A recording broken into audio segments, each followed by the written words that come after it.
Hello, everyone. Our reading today from Matthew chapter 23. Jesus criticizes the religious leaders. Then Jesus said to the crowds and to his disciples, "The teachers of religious law and the Pharisees are the official interpreters of the law of Moses. So practice and obey what they tell you, but don't follow their example, for they don't practice what they teach. They crush people with unbearable religious demands and never lift a finger to ease the burden. Everything they do is for show. On their arms, they wear extra wide prayer boxes with scripture verses inside, and they wear robes with extra long tassels, and they love to sit at the head of the table at banquets and in their seats of honor in the synagogues. They love to receive respectful greetings as they walk in the marketplaces and to be called a rabbi or rabbi.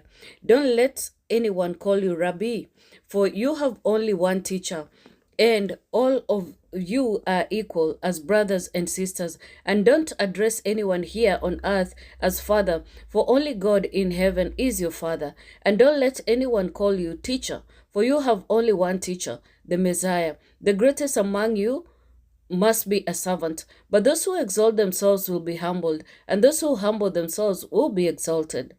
What sorrow awaits you, teachers of religious law, and you Pharisees, hypocrites, for you shut the door of the kingdom of heaven in people's faces. You won't go in yourselves, and you don't let others enter either. What sorrow awaits you, teachers of religious law, and you Pharisees, hypocrites, for you cross land and sea to make one convert, and then you turn that person into twice the child of hell you yourselves are.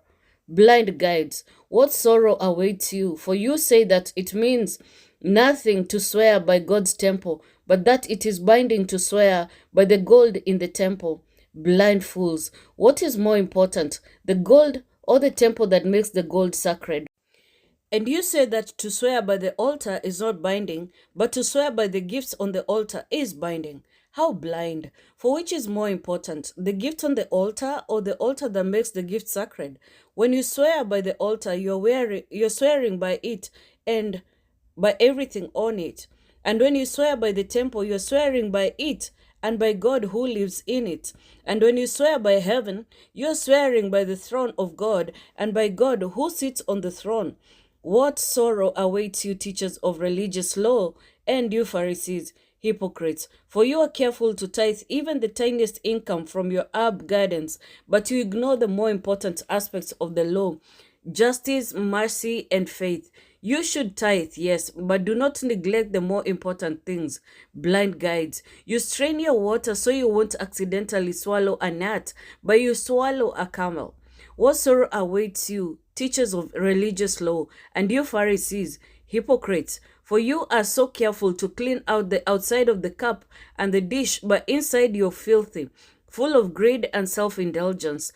You blind Pharisee, first wash the inside of the cup and the dish, and then the outside will become clean too.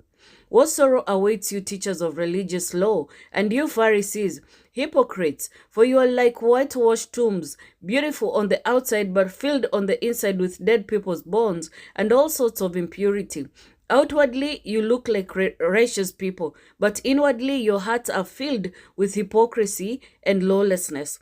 What sorrow awaits you, teachers of religious law, and you Pharisees, hypocrites, for you build tombs for the prophets your ancestors killed, and you decorate the monuments of the godly people your ancestors destroyed. Then you say, if we had lived in the days of our ancestors, we would never have joined them in killing the prophets. By in saying that, you testify against yourself that you're indeed the descendants of those who murdered the prophets. Go ahead and finish what your ancestors started. Snakes, sons of vipers, how will you escape the judgment of hell? Therefore, I am sending you prophets and wise men and teachers of religious law, but you will kill some by crucifixion, and you will flog others with whips in your synagogues, chasing them from city to city. As a result, you will be held responsible for the murder of all godly people of all time. From the murder of righteous Abel to the murder of Zechariah, son of Berechiah, whom you killed in the temple between the sanctuary and the altar. I tell you the truth, this judgment will fall on this very generation. Jesus grieves over Jerusalem. O Jerusalem, Jerusalem, the city that kills the prophets and stones God's messengers, how often I have wanted to gather your children together as a hen protects her chicks beneath her wings, but you wouldn't let me. And now, look, your house is abandoned and desolate. For I tell you this, you will never see me again until you say, blessings on the one who comes in the name of the Lord. Thank you, guys. We'll read chapter 24 tomorrow. God bless and keep you. Bye-bye.